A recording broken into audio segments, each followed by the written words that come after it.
नमस्कार मंडळी, मी सायली, तुमची जवळची मैत्रीण. आणि आज आहे आपल्या उटी भटकंतीचा तिसरा दिवस. सकाळी सकाळी लवकर आपण बाहेर पडलोय आणि आज आपण टॉय ट्रेनमधून मस्त फिरणार आहोत. लवकर आपण निघालोय कुनूरला जाण्यासाठी. कुनूर ते उटी असा आपला टॉय ट्रेनचा प्रवास असणार आहे. साधारण 1 तासांचा असेल. सकाळी सकाळी 8:15 वाजताची ट्रेनची वेळ होती.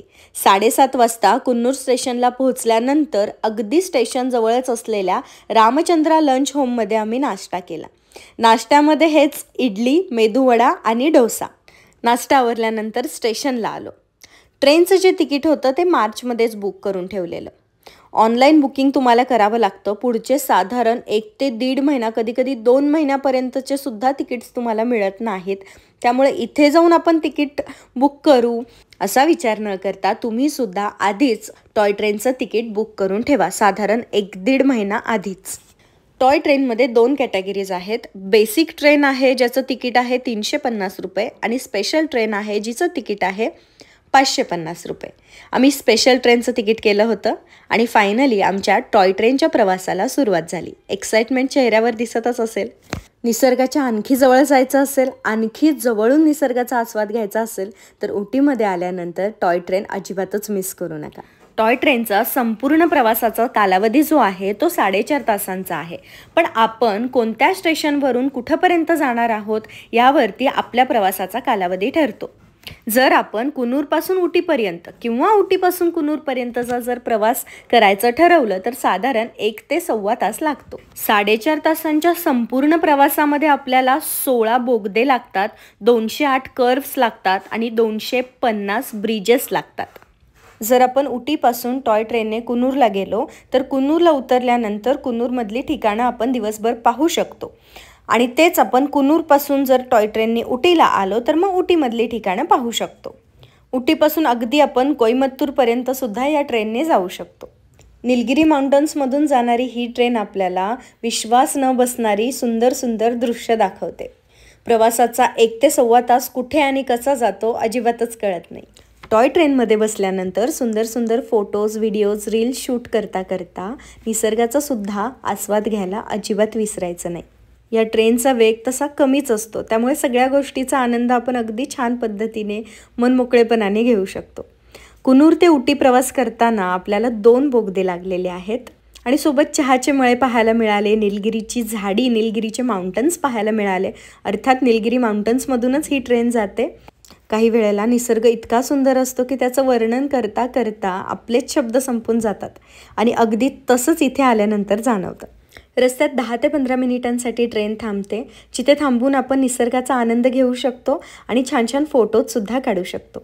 1 ते 1.25 तासाचा आपला ट्रेनचा जो प्रवास आहे तो संपलेला आहे आणि आपण उदकमंडलम म्हणजेच उटीच्या स्टेशनवर आलेलो आहोत. उटीचं जे टॉय ट्रेनचं स्टेशन आहे ते असं आहे. आता इथून आपण लगेचच उटी बॉटनिकल गार्डन पाहण्यासाठी निघतोय. बॉटनिकल गार्डनचं तिकीट आहे 50 रुपये. उटीमधलं हे बॉटनिकल गार्डन पाहण्यासाठी तुम्हाला साधारण 1.5 ते 2 तास वेळ हा द्यावा लागतो. इथे तुम्हाला जॅपनीज गार्डन पाहायला मिळेल, त्यानंतर इटालियन गार्डन पाहायला मिळेल, वेगवेगळी प्रकारची झाडी पाहायला मिळतील, ग्लास हाऊस पाहायला मिळेल. ग्लास हाऊसमध्ये सुद्धा वेगवेगळी प्रकारची फुलं झाडं पाहायला मिळतील. ह्या बागेतली फुलं झाडांची आणि शोभेच्या झाडांची केलेली जी रचना आहे ती अगदी पाहण्याजोगी आहे, कौतुकास्पद आहे. 1848 सालापासून सर्वांसाठी पाहण्यासाठी सुरू झालेले ह्या बॉटनिकल गार्डनचा एरिया जो आहे तो 54 एकरांचा आहे. आता आपण चाललोय ग्लास हाऊसमधली वेगवेगळ्या प्रकारांची झाडी पाहण्यासाठी.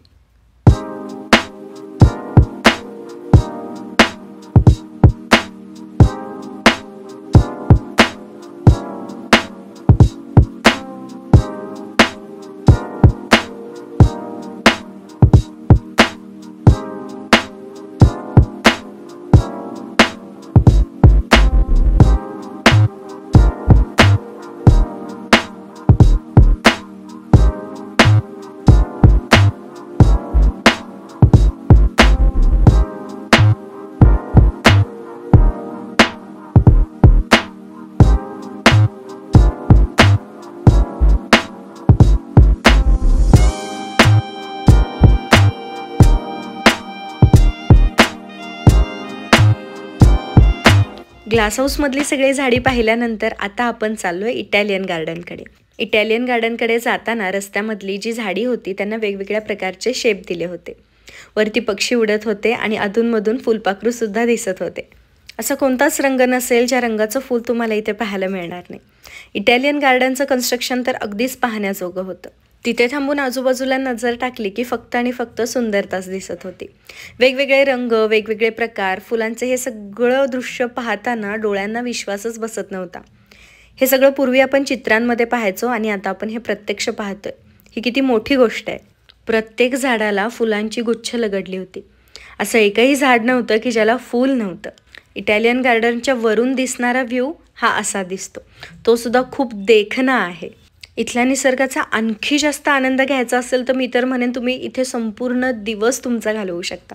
हे बॉटनिकल गार्डन पाहून झाल्यानंतर आता आपण निघालोय दोड्डबेट्टा पॉईंट पाहण्यासाठी. दोड्ड म्हणजे मोठा आणि बेट्टा म्हणजे डोंगर. तर हा दोड्डबेट्टा पॉईंट जो आहे तिथे जाण्यासाठी आपल्याला साधारण एक 15 ते 20 मिनिटे लागतात.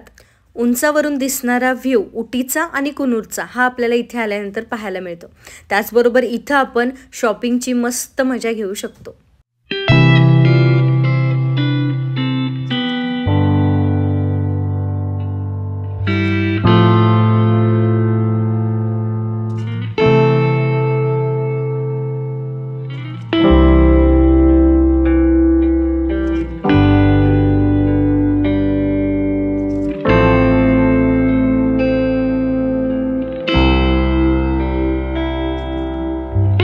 इथे वरती आल्यानंतर एका बाजूने आपल्याला कुन्नूरचा संपूर्ण व्ह्यू दिसतो आणि एका बाजूने उटीचा दिसतो.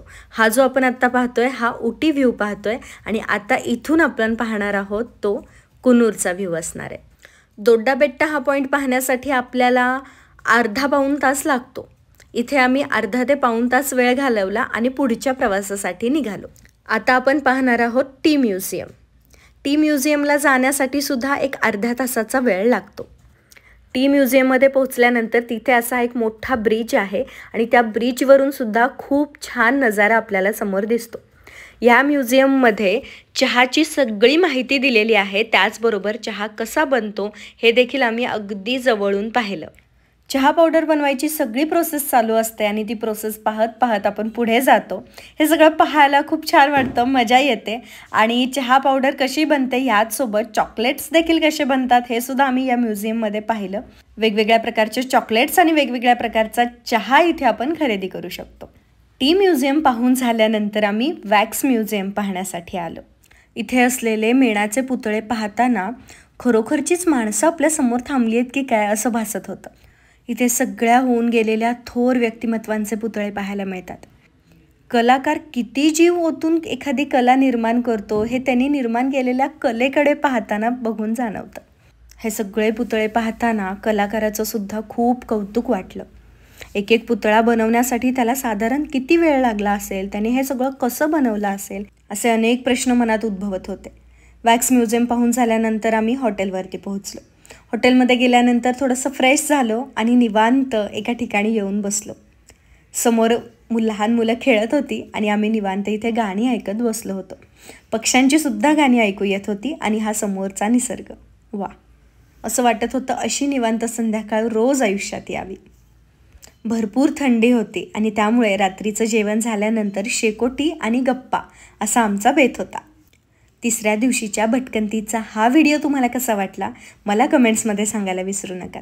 लवकरच आपण वायनाडमधल्या एपिसोडसोबत भेटूयात. तोपर्यंत स्वतःची काळजी घ्या, फिरत रहा, आनंदी रहा. बाय.